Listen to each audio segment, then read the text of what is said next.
እስመ አብ ወወልድ ወመንፈስ ቅዱስ አሐዱ አምላክ አመ ሰድሱ ለጥር በዛቲ ዕለት ቦአ እግዚእነ ኢየሱስ ክርስቶስ ሎቱ ስብሐት ወፈጸመ ሕገ ዘውስተ ኦሪት በከመ ይቤ ሐዋርያ ጳውሎስ ልሳነ ዕረፍት እስመ እግዚእ ክርስቶስ ተወክፈ ግዝረተ በሥጋሁ። አንድ አምላክ በሆነ በአብ በወልድ በመንፈስ ቅዱስ ስም ጥር 6 በዚች ቀን የክብር ባለቤት ጌታችን ኢየሱስ ክርስቶስ ወደ ቤተ ግዝረት በመግባት የኦሪትን ሕግ ፈጸመ። ልሳነ ዕረፍት ሐዋርያ ጳውሎስ ጌታ ክርስቶስ በሥጋው ግዝረትን ተቀበለ። ለአባቶቻችን የሰጠው ቃል ኪዳን ይፈጽም ዘንድ ብሎ እንደተናገረ ለብዙዎች ጌታችን ወደ ቤተ ግዝረት እንደገባና እንዳልተገረዘም ይመስላቸው ነበር። እነርሱ እንዳሰቡት ሆኖ ቢሆን ኖሮ አይሁድ ታላቅ ምክንያትን የሚያገኙ በሆኑ ነበር። ጌታችን ግን የግዝረትን ሕግ ፈጸመ። ለእኛ በግዝረት ፈንታ የክርስትና ጥምቀትን ሰጠን። የፋሲካውንም ቂጣ በላ። በእርሱም ፈንታ ሥጋውንና ደሙን ሰጠን። የከበረ ወንጌል 8ኛው ቀን በተፈጸመ ጊዜም ሕፃኑን ሊገዝሩት ወሰዱት። ሳትጸንሰው መልአኩ እንዳወጣለት ስሙን ኢየሱስ አሉት። እንዲህ ንጽሕት ድንግል እመቤታችን ማርያም ጻድቅ አረጋዊ ዮሴፍን እንደ ሕጉ ልጄን እንዲገርዘውና ስሙንም እንድንሰይመው ብለህ የሆነ የሚገዝር ሰው አምጣልኝ አለችው። ዮሴፍም ሄዶ የሚገርዝ ባለሙያ መጣ። ያ ባለሙያም ሕፃኑን ጌታችን ኢየሱስ ክርስቶስን በእናቱ በንጽሕት ድንግል ማርያም ክንድ ላይ አየው። እንዲገርዘው ሕፃኑን በጥንቃቄ ያዙት አላቸው። ሕፃን ጌታ ኢየሱስም መልሶ እንዲህ አለው፣ ባለሙያው ገራዥ ሆይ ደሜ ሳይፈስ ትገርዘኝ ዘንድ ትችላለህን? በዚያች ዕለት ካልሆነ በቀር ደሜ አይፈስምና ጎኔን በጦር ስወጉኝ ያን ጊዜም ውሃና ደም ይፈሳል፣ ለአዳምና ለሚያምኑ ልጆች መድኃኒት ይሆናልና። የክብር ባለቤት ጌታችን ኢየሱስ ክርስቶስ የተናገረውን ያ ባለሙያ በሰማ ጊዜ አደነቀው። ዕቃውንም ሰብስቦ ተነስቶ ከሕፃኑ ጌታ እግር በታች ሰገደ። ያን ጊዜም ምላጩ በእጆቹ ላይ ቀልጠው እንደ ውሃ ሆኑ። የከበረች ድንግል እመቤታችንን ማርያምን ከሴቶች ተለይተሽ አንቺ የተባረክሽ ነሽ፣ የማኅፀንሽም ፍሬ የተባረከ ነው። ይህ ልጅሽ ስለ እርሱ ነቢያት ትንቢት የተናገሩለት የሕያው አምላክ ልጅ ነው አላት። ሕፃኑም ለዚያ ባለሙያ ዳግመኛ መልሶ እንዲህ አለው፣ እኔ ነኝ። ትገዝረኛለህን? ወይስ ተውክ? ወይም የአባቶቼ አባቶች እንዳደረጉ እኔ ላድርግ?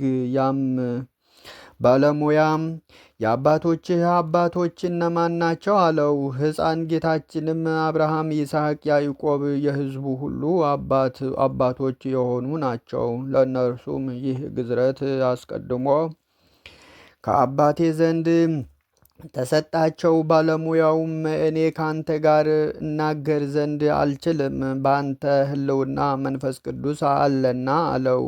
በዚያንም ጊዜ ሕፃኑ ጌታችን ዓይኖቹን ወደ ሰማይ አቅንቶ አባት ሆይ ለአብርሃም፣ ለይስሐቅ፣ ለያዕቆብ አስቀድሞ ግዝረትን እየሰጠሃቸው ይህችን ግዝረት ዛሬ ለእኔ ስጠኝ አለ።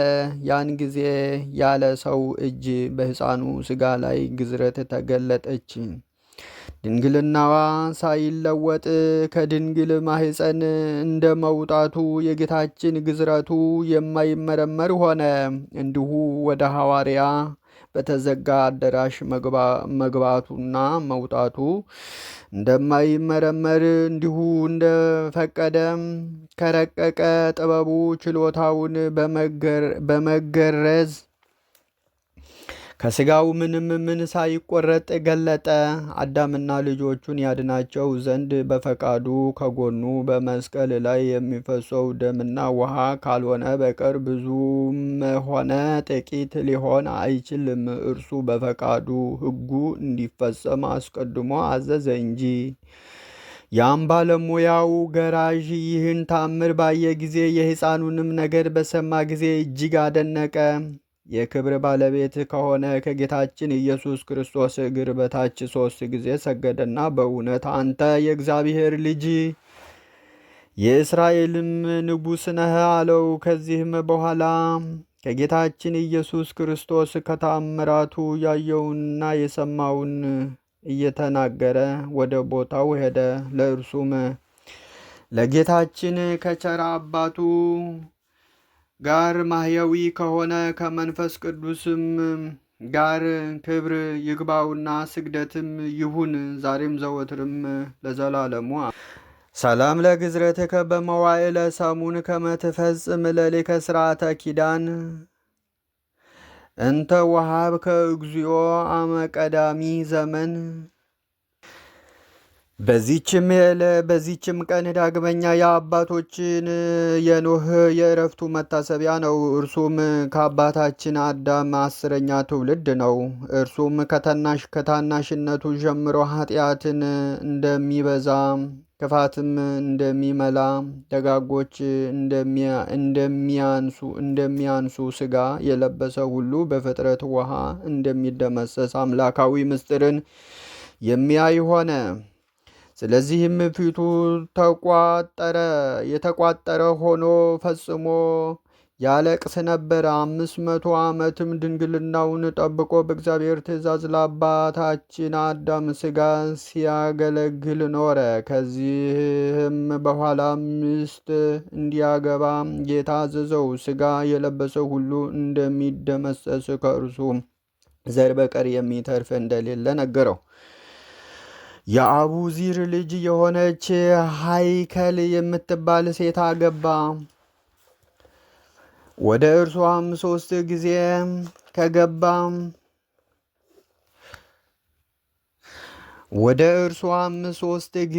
ገባ። ሴምን፣ ካምን፣ ያፌትን ወለዳቸው። ከዚህ በኋላ እግዚአብሔር ኖህን እንዲህ አለው፣ ከዚህ ከደብር ቅዱስ እንጨቶችን ቆርጠህ 4 ማዕዘን አድርገህ ላንተ መርከብን ስራ። ውጪውንና ውስጧንም የዶሮ ማርና ሙጫ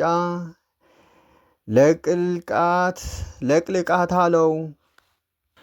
አቁልቋይዋን 300 ወርዷን 50 ቁመቷን 30 ክንድ አድርገህ ስራት አለው። ለዚህም መርከብ መስኮት አውጣለት። አንዲት ክንድ ስትቀር ለመጨረስም በደረሰች ጊዜ በዚያ የጎን ደጃፍ አውጣላት።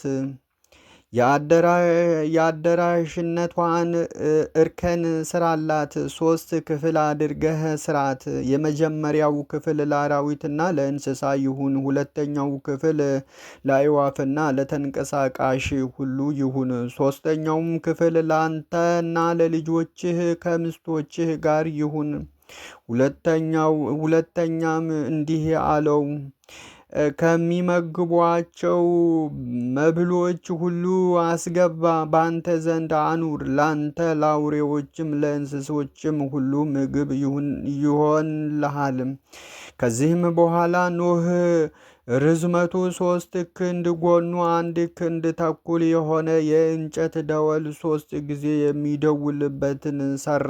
መጀመሪያ ለስራ እንዲሰበስቡ፣ ሁለተኛው ለመብል ሲሆን 3ኛው ለእረፍት ነው። ከጥፋት ውሃ ስለ መዳን መርከብን ሲሰራ የቃየል ልጆች ኖህን አይተው ዘበቱበት፣ እንዲህም አሉ፣ ይህ ሽማግሌ አብዷል። ውሃዎች ወደ ተራራዎች ራስ ይወጣሉ፣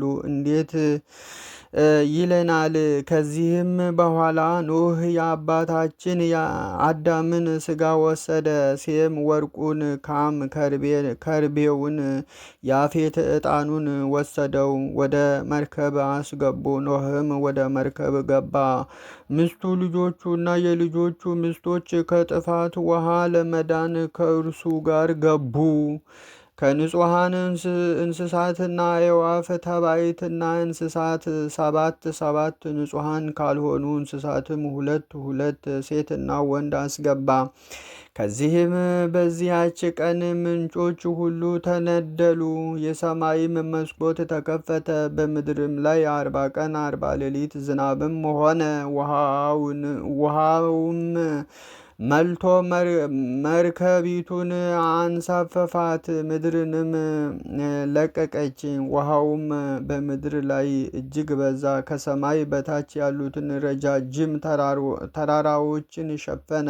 ውሃውም በላያቸው 15 ክንድ ያህል ከፍ ከፍ አለ። ስጋ የለበሰ ሁሉ ከአዕዋፍ፣ ከእንስሳ፣ ከምድር አራዊት ሁሉ በምድር የሚኖርና ሰውም ሁሉ ሞተ። ውሃውም በምድር ላይ 150 ቀን አየለ። እግዚአብሔርም ኖህን አሰበው፣ ከእርሱ ጋር በመርከብ ውስጥ ያሉትን እንስሶች ሁሉ ነፋሳትንም በምድር ላይ አመጣ። ውሃውም ጎደለ፣ የቀላይ ምንጮች ተደፈኑ፣ የሰማይም መስኮት ተዘጋ፣ ከሰማይም የሚወርደውም ዝናብ ቆመ። ውሃውም እያለቀ ከምድር ይሸሽ ጀመረ። 150 ቀንም በኋላ ውሃው ጎደለ። መርከቢቱም በሰባተኛው ወር 12ኛው ቀን 17ኛው ሰርቀ ሌሊት በአራራት ተራራ ላይ ያረፈች። ውሃው እስከ 10ኛው ወር ድረስ እየጎደለ ይሄድ ነበረ። 11 ወርም በሆነ ጊዜ ከወሩ በመጀመሪያውም ቀን የተራራዎች ራሶቻቸው ታዩ። 40 ቀንም በኋላ ኖህ የሰራውን የመርከቧን መስኮት ከፍቶ ውሃው ከምድር ላይ ጎደሎ እንደሆነ ያይ ዘንድ ቁራን ላከ። ሄደ፣ ግን ውሃው ከምድር እስካለቀ ድረስ አልተመለሰም። ከእነርሱ ቀጥሎ ውሃው ከምድር ላይ ጎድሎ እንደሆነ ታይ ዘንድ ርግብን ላካት።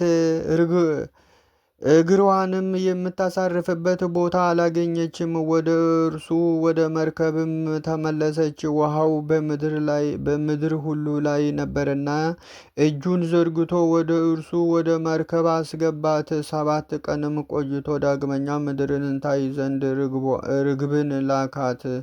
ርግብም በማታ ጊዜ ወደ እርሱ ተመለሰች። በአፏም የዘይት ቅጠል ይዛ ነበረ። ኖህም ውሃው ከምድር ላይ እንደጎደለ አወቀ። 7 ቀንም ቆይቶ ዳግመኛ ርግብን ላካት። ዳግመኛ ወደ እርሱ አልተመለሰችም። የኖህም ዕድሜ 601 ዓመት በሆነ ጊዜ በመጀመሪያው ወር መባቻ ውሃው ከምድር ላይ ተቆረጠ። ኖህም የሰራውን የመርከብ ድፍነት ገለጠ። ጨረቃ ሰርቅ ባደረገችበት በ12ኛው ቀን በሁለተኛው ወር ምድር ደረቀች። እግዚአብሔር ኖህን አንተ፣ ሚስትህም፣ ልጆችህም፣ የልጆችህ ሚስቶችም ካንተ ጋር ያለም ሁሉ ከመርከብ ውስጥ አለው። ኖህም ወጣ፣ ሚስቱ፣ ልጆቹም፣ የልጆቹም ሚስቶችም ከእርሱ ጋር እንስሳቱም ሁሉ ወጡ። ኖህም ለእግዚአብሔር መሠዊያን ሰራ።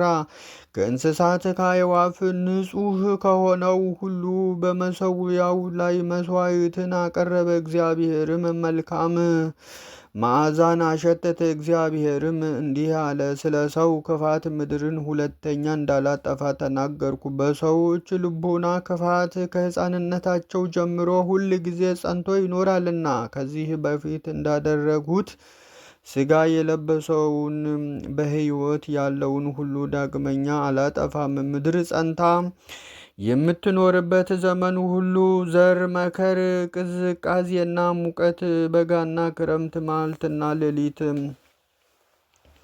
አይቋረጥም። እግዚአብሔር ኖህንና ልጆችን ባረካቸው፣ እንዲህም አላቸው፣ ብዙ ተባዙ፣ ምድርን ምሏት፣ ግዟት። ከእናንተ ጋር ኪዳኔን አጸናለሁ። እንግዲህ ወዲህ ሥጋ የለበሰው ሁሉ በጥፋት ውሃማ አይሞትም። በእናንተና በእኔ መካከል በምድርም መካከል ለመሐላዬ ምልክት አድርጌ ቀስቴን በደመና ውስጥ አኖራለሁ።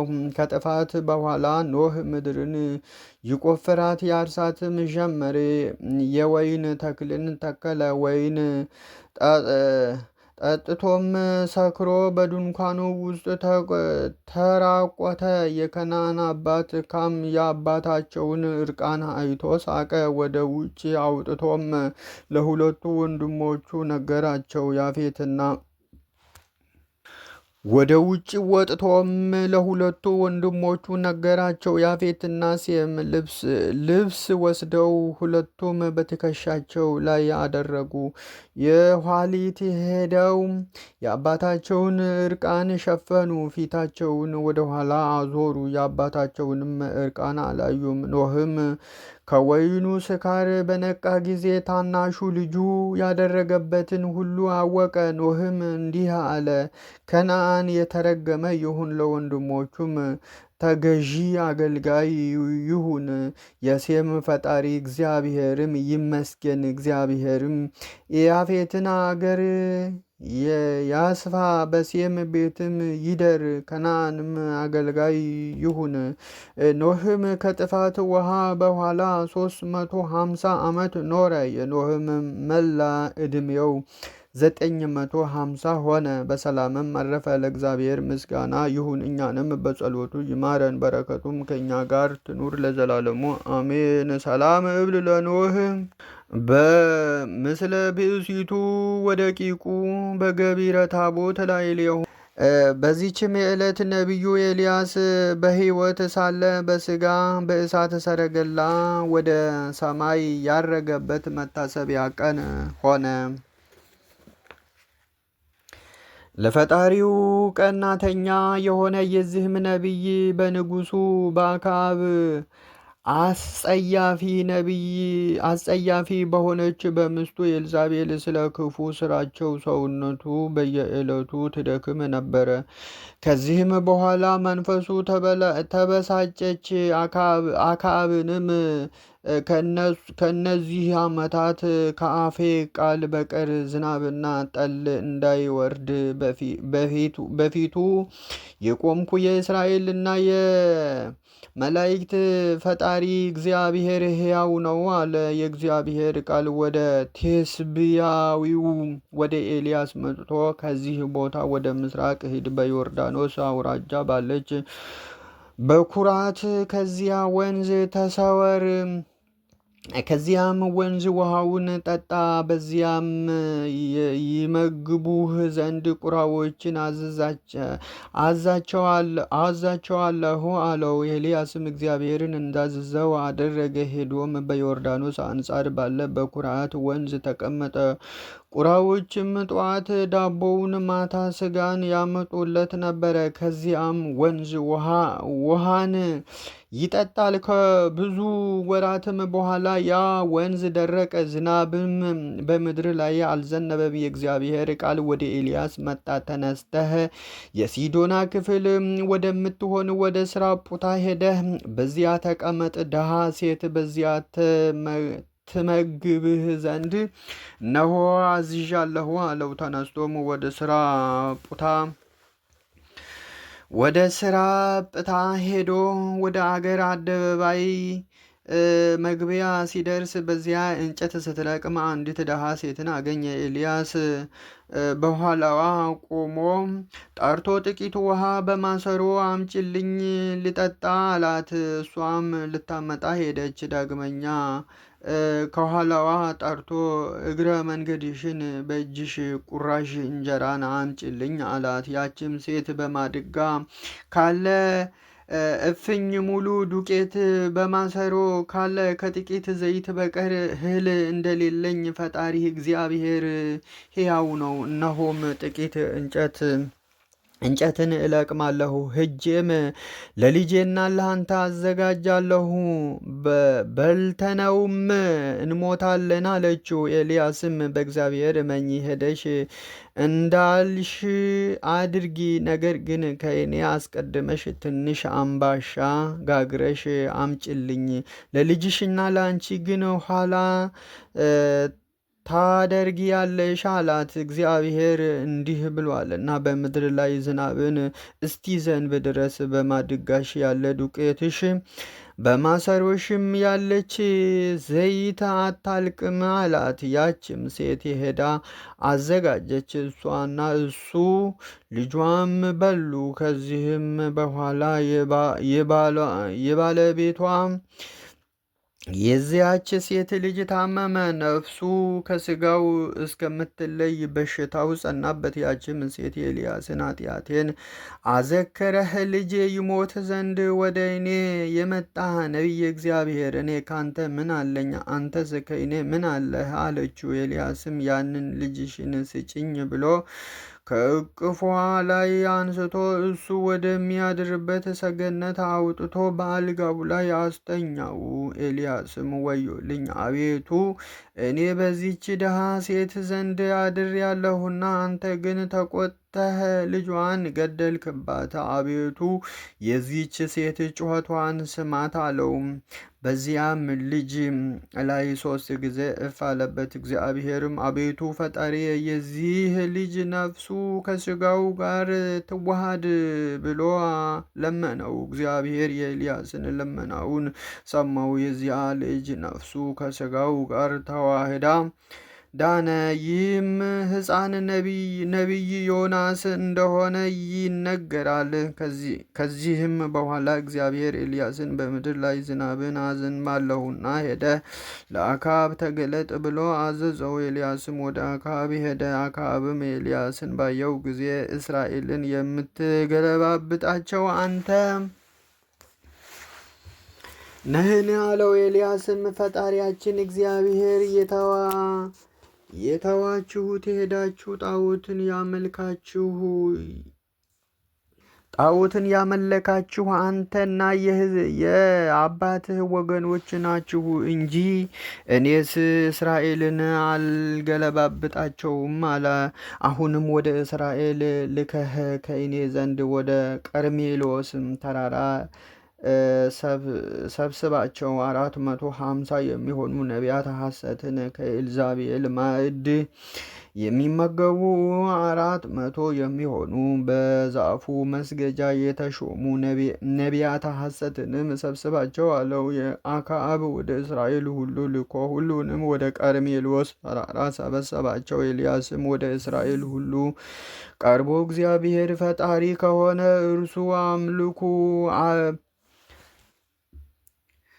እርሱን አምልኩ፣ ቤላ አምላክ ከሆነ እርሱን ተከተሉ። እስከ መቼ ድረስ በሁለቱ ስህተቶቻችሁ ትጠራጠራላችሁ? አላቸው። ኤልያስም ሕዝቡን የእግዚአብሔር ነቢይ እኔ ብቻዬን ቀርቻለሁ፣ የጣዖታቱ ነቢያት 450 በዛፉም መስገጃ የተሾሙት እነሆ 400 ናቸው። 2 ወይፈኖችንም ይስጡን፣ እነርሳቸውም አንዱን መርጠው አርደው በየብልቱ አወራርደው በእንጨቶቹ ላይ ይክመሩት።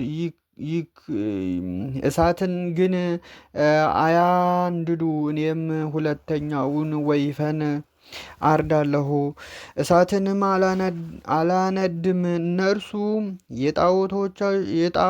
የጣዖቶቻቸውን ስም ይጥሩ፣ እኔም የፈጣሪ እግዚአብሔርን ስም እጠራለሁ። ከእነርሳቸው ኃጢአትን ከሰማይ የወረደ ፈጣሪ ነው አላቸው። ሕዝቡም መልካም ቃል ተናገርክ ብለው መለሱለት። እነርሱ የመረጡት በሬ ለአማልክቶቻቸው አስቀድመው መስዋዕትን አቀረቡ፣ ግን የተቀበላቸው የለም። ኤልያስም መስዋዕቱን ባቀረበ ጊዜ ከእግዚአብሔር ታዛ እሳት ከሰማይ ወርዳ መስዋዕቱን፣ እንጨቱን፣ በጉድጓዱ ያለ ውሃውንም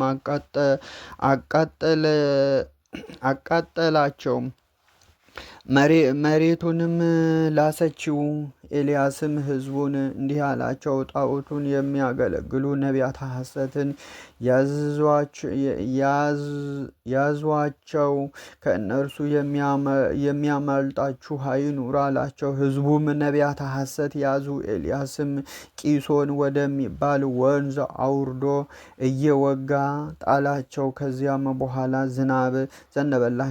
ደስ ብሏቸው ምስጉን እግዚአብሔርን አመሰገኑት። አክዓብም ለሚስቱ ኤልዛቤል ኤልያስ ያደረገውን ሁሉ አሳፋሪዎች ነቢያቶችንም በጦር ወቅቶ እንደገደላቸው ነገሯት። ባልኖርበት አንተ ኤልያስ ኑረህበት፣ አንተ ባትኖርበት እኔ ኤልዛቤል ኖሬበት፣ ነገ ይህን ጊዜ ሰውነትህን ከነሳቸው እንደ አንዱ ሰውነት ባላደርጋት የያዘችውን ጥላ አማልክቶቼ እንዲህ ይጣሉኝ እንዲህም ይግደሉኝ ብላ ወደ ኤልያስ ላከች። ስለዚህም ኤልያስ እጅግ አዝኖ እንዲህ አለ፣ አቤቱ ነቢያቶችህን ገደሉ፣ መሠዊያዎችህንም አፈረሱ፣ እኔም ብቻዬን ቀርቻለሁ። ነፍሴንም ሊገሏት ይሿታል። እግዚአብሔርም ለጣዖት ያልሰገዱ ለእኔ 7,000 ሰዎችን አስቀርቻለሁና አትፍራ፣ ያንተንም ነፍስ ማንም ሊወስዳት የሚችል የለም። ነገር ግን በሥጋ ሕያው እንደሆንክ ወደ ሰማይ አወጣሃለሁ አለው። አክዓብም ከሞተ በኋላ የሞዓብ ሰዎች አመፁ። አካዝያስም ታሞ በሰማርያ ባለ እልፍኝ ተኛ። ከዚችም በሽታዬ እድን እሞትም እንደሆነ ወደ አቃሮን ጣዖት ወደ ዝንቡ ካህን ሄዳችሁ ጠይቁልኝ ብሎ መልእክተኞችን ላከ። እነርሱ ሊጠይቁለት ሄዱ። ነቢዩ ኤልያስም መልእክተኞቹን በዚህ ደዌ እንደምትሞት እውቅ ብላችሁ ለንጉሳችሁም ንገሩት አላቸው። ንጉሱም ኤልያስ እንደሆነ አውቆ ይጠሩት ዘንድ ከ50 ወታደሮች ጋር 50 አለቃውን ላከ። ሄደውም በተራራው ራስ ተቀምጦ አገኙት። አለቃውም ነቢዩ እግዚአብሔር ሆይ ንጉሥ ይጠራሃል፣ ፈጥነህ ውረድና አለው። ኤልያስም የእግዚአብሔር ነቢይ ከሆንኩ እሳት ከሰማይ ወርዳ አንተንና ወገኖችህን ታቃጥላችሁ አለው። እሳትም ወርዳ እርሱንና 50ውን ወታደሮች አቃጠለቻቸው። ንጉሱም ዳግመኛ ካለቃቸው ጋር 50 ሰዎችን ወደ እርሱ ላከ። አለቃቸውም የእግዚአብሔር ነቢይ ንጉሥ ይጠራሃልና ፈጥነህ ውረድ አለው። ኤልያስም እኔ የእግዚአብሔር ነቢይ ከሆንኩ እሳት ከሰማይ ወርዳ ታቃጥልህ ካንተ ጋር ያሉትን 50ውንም አለው። እሳትም ከሰማይ ወርዳ አቃጠለቻቸው። ከዚህም በኋላ ንጉሡ 3ኛ የ50 አለቃ ላከ። እርሱ ግን ወደ ነቢዩ ኤልያስ በትህትና መጥቶ ሰገደለት። የእግዚአብሔር ነቢይ ሆይ ተገዛውልህ፣ ሰውነቴ በፊትህ ትክበር፣ የእነዚህም ባሮችህ ሰውነት ትክበር አለው። ኤልያስም ተነስቶ ወረደ፣ ከሳቸውም ጋር ወደ ንጉሱ ሄደ። ንጉሱንም እንዲህ ብሎ ተናገረው፣ እግዚአብሔር እንዲህ አለ፣ ቃልህን ከጣዖት ትጠይቅ ዘንድ የእስራኤል ፈጣሪ የለምን? ወደ አቃሮን ጣዖት ወደ ዝንቡ ካህን እንዴት ላክህ? ነገሩ እንዲህ አይደለም፣ በዚያ ሞትን ትሞታለህ እንጂ ከተኛህበት መኝታህ አትነሳም አለው። ወዲያውኑ ሞተ። ከዚህም በኋላ እግዚአብሔር ኤልያስን ወደ ሰማይ የሚያወጣበት ጊዜ ኤልሳና ኤልያስ ከገልገላ ተነስተው ሄደው ወደ ዮርዳኖስ ደረሱ። ኤልያስም መጠምጠሚያውን አውርዶ ጠቅሎ የዮርዳኖስን ውሃ መታበት። ውሃው ተከፍሎ ወዲያና ወዲህ ቆመ። ሁለቱም ሁሉ በደረቅ ተሻገሩ። ወጥተውም በምድረ በዳ ቆሙ። ኤልያስ ኤልሳዕን ካንተ ተለይቼ ወደ ሰማይ ሳልወጣ አደርግልህ ዘንድ የምትሻውን ለምነኝ አለው። ኤልሳዕም ኤልያስን በአንተ ያደረ ሀብተ መንፈስ ቅዱስ እጥፍ ሆኖ ይደርብኝ አለው። ኤልያስም ኤልሳዕን ድንቅ ነገርን ለመንከኝ፣ ነገር ግን ከአንተ ተለይቼ ወደ ሰማይ ሳርግ ብታየኝ ይሁንልህ፣ ባታየኝ ግን አይሆንልህም አለው። በዚያንም ጊዜ የእሳት ሰረገላ የእሳት ፈረስ መጣ፣ ወደ መካከላቸውም ገብቶ አራራቃቸው። ኤልያስም እንደዚህ በንውጽውጽታና በጥቅል ነፋስ ወደ ሰማይ አረገ። ኤልሳዕም አይቶ የእስራኤል ኃይላቸውና ጽናታቸው አባ አባ ብሎ ጮኸ። ከዚህ በኋላ ዳግመኛ አላየውም። ልብሶቹንም ለሁለት አድርጎ ከፈላቸው። ኤልያስም ለኤልሳዕ መጠምጠሚያውን ጣለለት። በኤልሳዕም ራስ ላይ ወረደ። የኤልያስም ሀብተ መንፈስ ቅዱስ በኤልሳዕ ላይ እጥፍ ሆኖ አደረ። ኤልያስም የሰራውን ታምራት ኤልሳዕ እጥፍ አድርጎ ሰራ። ይህም ኤልያስም በኋላ ዘመን ከኖህ ጋር ይመጣ ዘንድ አለው። ሐሳዊ መሲሕንም ይቃወሙታል፣ እርሱም ይገድላቸዋል። በድናቸውም በአደባባይ ተጥሎ 3 መዓልት 3 ሌሊት ይቆያል። ከዚህም በኋላ ይነሳሉ፣ የሙታን ትንሣኤንም ይሆናል። ይህም የኤልያስ እውነተኛ ነቢይ አስቀድሞ የነበረ በኋላም የሚገለጽ ነው። በብሉይ ዘመንም ኑሮ በበረሃ ውስጥ ነበር። ለእግዚአብሔርም ምስጋና ይሁን፣ እኛንም በዚህ ነቢይ ኤልያስ ጸሎት ይማረን፣ በረከቱም ከእኛ ጋር ትኑር ለዘላለሙ አሜን። ሰላም ለኤልያስ እንዘ ይነብር በደብር ሶበ ይቤሎም ዛቅረብኩ ማሕሌታ ዘኪሪ አይላፈ እምለተ ጸምዱ ከዘልፈ ለላ አነብብ ተወክፈ ዘንዴቴ መጽሐፈ እንተረሰይ ከእግዚኦ ጸሪቀ መበለት ውኩፈ ምስለ አቡኡ ብኡላን ዘተርፈ ነቢያት ቅዱሳን ወሐዋርያት ሰባኪያን ሰማዕት ወጻድቃን ደናግል አዲ ወመነኮሳት ሄራን ባርኩ ባርኮ ጉባኤ ዛቲ መካን እስከ አረጋዊ ልሂቅ ወንዑስ ሕፃን ለዘ ጸሐፎ በክርታስ ወለዘ አጽሐፎ እንዘ ይደርስ ለዘ አንበቦ